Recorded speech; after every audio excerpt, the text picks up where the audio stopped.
Thank you very much, Mr. Speaker. It is indeed an honour and a pleasure for me to rise and speak in favour of Bill C-49, the Preventing Human Smugglers from Abusing Canada's Immigration System Act. And I'd certainly like to commend the Honourable Ministers of Citizenship and Immigration and also Public Safety for the good and timely work that they have done getting this legislation before the House. Mr. Speaker, honourable members will know that in recent years, the smuggling of human beings across international borders has become a multi-million-dollar activity that is actually global in scope. Some estimates place the number of people who are smuggled across borders every year at 800,000. And the United Nations notes that it is one of the fastest growing areas of international criminal activity. Mr. Speaker, the precise number of people who are smuggled across international borders is difficult to confirm, given the clandestine nature of these operations. But there is no doubt that human smuggling is big, big business. People can be smuggled by land, by sea, or by air. Human smuggling may be perpetrated by organized crime groups or by individuals with links to terrorist organizations. This fact in itself should spur us all into action. Mr. Speaker, like many of our international allies and partners, Canada today is a target for the global activities of organized criminal enterprise who engage in this reprehensible act of human smuggling. Canadians have recently witnessed the arrival of 492 Sri Lankan Tamils aboard the MV Sunsea, less than 1 year after the arrival of 76 Sri Lankan Tamils aboard the boat the Ocean Lady. Mr. Speaker, earlier this month, a number of people were discovered in a container at the Port of Montreal in a possible case of human smuggling or human trafficking. And last year, the RCMP's Atlantic Region Immigration and Passport Section, working with the Integrated Border Enforcement Team in New Brunswick, arrested 4 people alleged to have facilitated illegal migration. 2 of these individuals have since pled guilty and were convicted of offenses under the Immigration and Refugee Protection Act, including human smuggling and misrepresentation. Finally, Canadians previously witnessed the seizure of 4 cargo ships that appeared in remote West Coast waters carrying nearly 600 migrants from southern China. Many of these individuals were children and teenagers whose parents had paid sums equivalent to 10 years of their salaries to so-called snakeheads that specialize in human smuggling. Mr. Speaker, human smuggling is a serious crime. I think all members of the House would agree with that, and the international community has taken decisive action to respond to it. The UN Convention Against Transnational Organized Crime and a supplemental protocol against the smuggling of migrants by land, sea, and air provide a broad international framework to respond to the varied threats posed by organized crime and their smuggling ventures.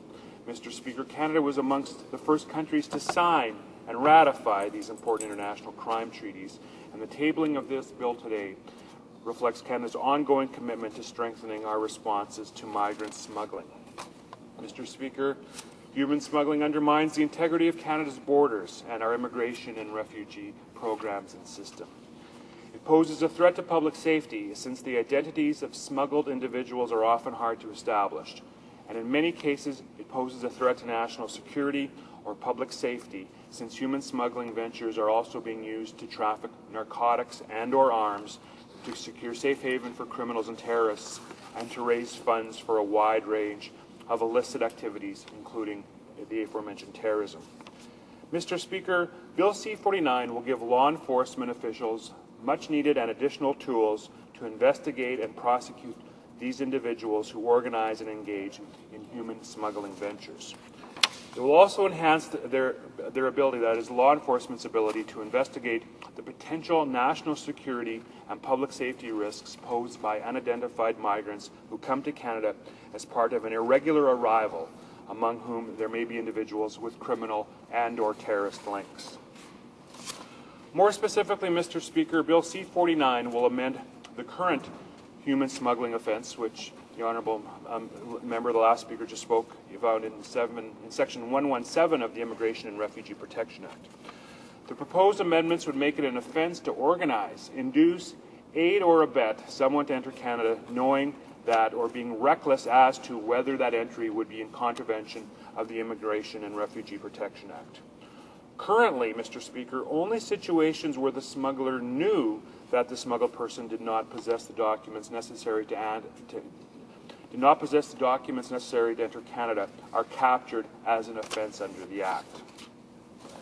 Mr. Speaker, it is clear, at least clear to the members on this side of the House, that by broadening the offence in this fashion, our laws will now better reflect the different methods that smugglers utilize to bring persons into Canada.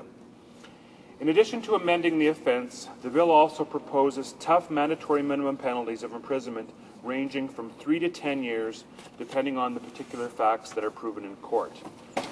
This sends the clear message to smugglers, criminals who have little concern for smuggled persons and immigration laws, that Canada will no longer tolerate these illegal activities. The bill also proposes increasing the penalties for the operator of any vessel who fails to comply with ministerial direction to leave or not enter Canadian waters, or who fails to provide required pre-arrival information and who provides false or misleading information to officials.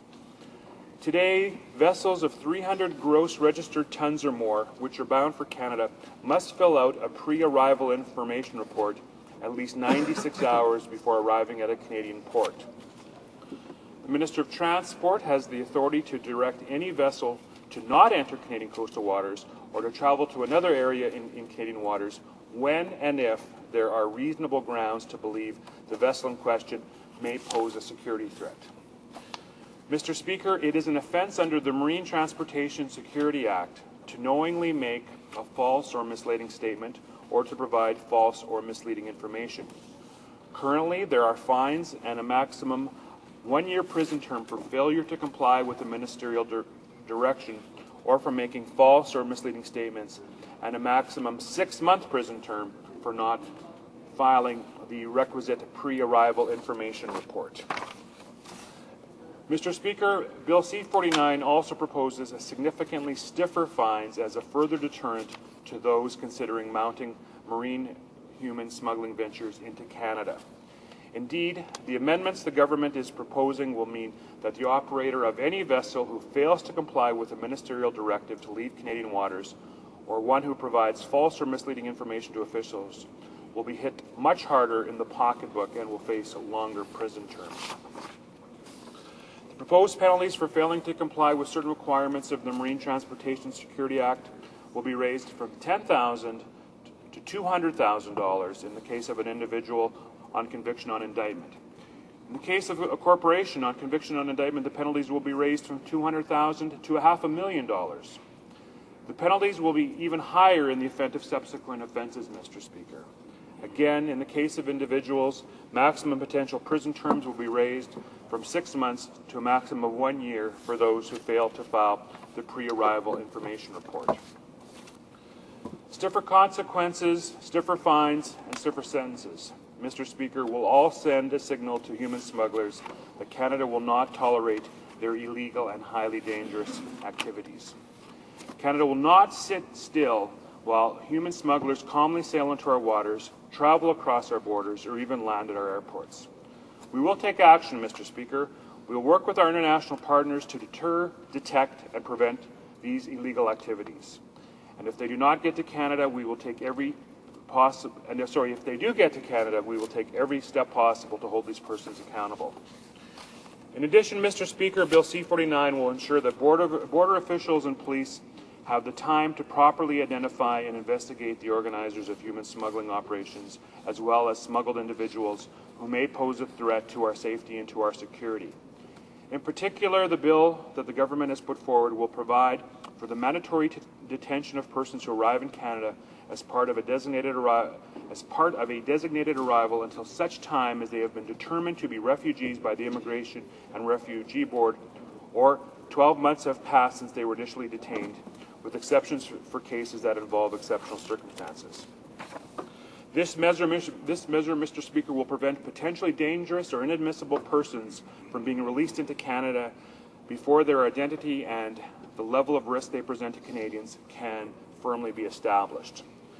As the Minister has mentioned, Mr. Speaker, these amendments proposed are tough, but they're also fair. They will help to make Canada a much less attractive target for human smugglers. They will help to make sure that the organizers of human smuggling operations are better held to account for this reprehensible crime.